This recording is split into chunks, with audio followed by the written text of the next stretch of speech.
Program with me now in the studio from the ANU's Australian Studies Institute, Professor Mark Kenny. Mark, let's look at the politics of the day. We'll get to the vaccine and COVID questions in a moment, but pure politics with the Labor decision to not be a large target ahead of the next election. Yeah, so they've taken this decision to stick with the stage 3 tax cuts, which is this business where from July 1, 2024, the 37% tax rate will be abolished, and anyone who's earning between $40,000 and $200,000 will be on that 30-cent rate. It's an extremely expensive measure. I think it's going to cost the budget something like $137 billion between 2024 and the end of the decade. Labor's sticking with it. Labor hadn't supported it initially. That is, it didn't morally support it, but it did support it in the parliament. It did so because the government tied all three stages together in the legislation. So Labor was saying, look, we don't want to vote for stage 3, but the government wouldn't separate the bill. So that had led everyone to believe that Labor was going to do something different. We now have a situation where they're going to stick with those stage 3 tax cuts. They clearly, as you say, don't want to be accused of playing class politics. Politics of envy. They don't want to take a tax. I think this is a smart move because it removes that capacity for the Treasurer, for the Prime Minister to accuse them of the politics of envy. It is a potent weapon. We saw it at the last election. They do not want to give them any vulnerability with which to attack them. If that means small target, so be it. That's the logic of it. And if you think of it another way, it's not just making them a big target, but who wins an election taking a big tax increase to the election? And that's effectively what it would be, given that these tax cuts are already legislated. So Labor would be going to the election saying, we intend to increase taxes on that which is already legislated. That's one way of looking at it. That said, it's interesting, you take that with a negative gearing decision as well. Labor's also agreed today to drop its negative gearing cut, cutting the concession on negative gearing. That was something that Labor took to the last election as well. And Labor's lesson from the last election is that all of these things, negative gearing, franking credits and the like, capital gains tax, that these things were, they frightened the voters. So made Labor into a big target. Now it's going to be a small target. Yeah. Now I think that's, and this is where you were going with your question. I think there's a logic to that. But you can take it too far, and you do need to be careful that you're not fighting the last election this time.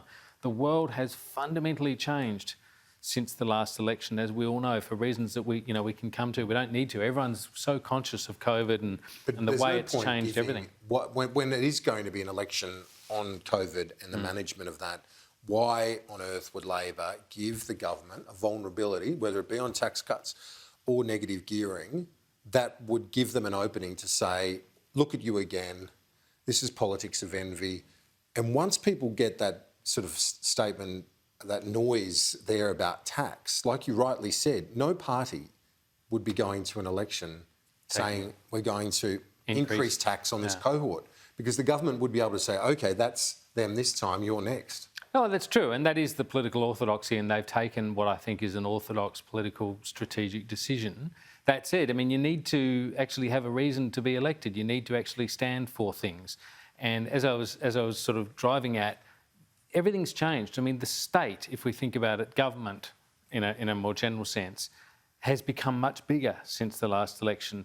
What we've seen is that people really expect governments to do a lot more. The government's become much more interventionist in the economy. We know the budget's already going to be so far into the red, it was unthinkable at the last election. So the idea that we are taking big tax cuts, forfeiting this $137 billion between 24 and 2030, it's a significant thing. So I can understand why there was a debate inside Labor about this, and I think they could have made a case for some sort of position in between. Similarly, in fact, more persuasively, I think, with negative gearing, because I think negative gearing and the capital gains tax and the franking credits, these were all viable policies. It was probably, as much as anything else, the aggregate of these policies at the last election rather than any one individual policy. But the problem is it is linked to that election, and once it's linked to one, the government, it's not that much of a stretch to say this will be across the board. I think Albanese is saying, I'm going to be small target and we're going to target this government. You say that parties need a chance or, an alternative. Their alternative argument will be, we won't stuff it up like they did. Basically, it'll be a negative campaign. I think that's very obvious from now. That's true, but how compelling is that? I mean, what that does is it reduces... compelling, but it works. Well, it might reduce the election to a discussion for voters between who is the better Prime Minister, someone who's already doing the job with some faults and which we see, and someone who isn't doing the job yet. And do I think that other person is prime ministerial enough to take the reins? And there's an advantage in incumbency. I also think for Labor, that Groucho Marx quote comes to mind. These are my principles. If you don't like them, I have others. There's sort of sense of what is it that Labor stands for if it isn't for redistribution? Well, I'll tell you one thing Labor stood for at the last election was a terrible advertising campaign. It was like a wet lettuce. Their advertising was woeful. Mm-hmm. This time it'll be, I think it's a fair guess, they'll be sharp and negative. And it's not inspiring, but it works, that sort of politics and that sort of campaign. Yeah, and essentially what you're saying there really is that Labor is going to take a leaf out of Tony Abbott's book in 2013. Exactly. We've already seen Anthony Albanese doing that with the "you had two jobs" line, which he's just relentlessly hammering away at, and we see Labor frontbenchers hammering away at that.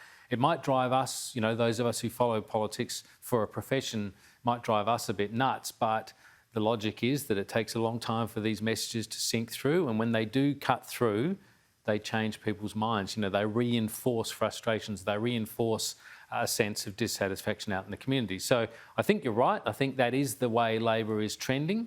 That makes for a difficult election campaign for the government, and one which, as you say, could leave them very well exposed. Mark Kenny from the ANU, thanks as always. Thanks, Kieran. Talk to you soon.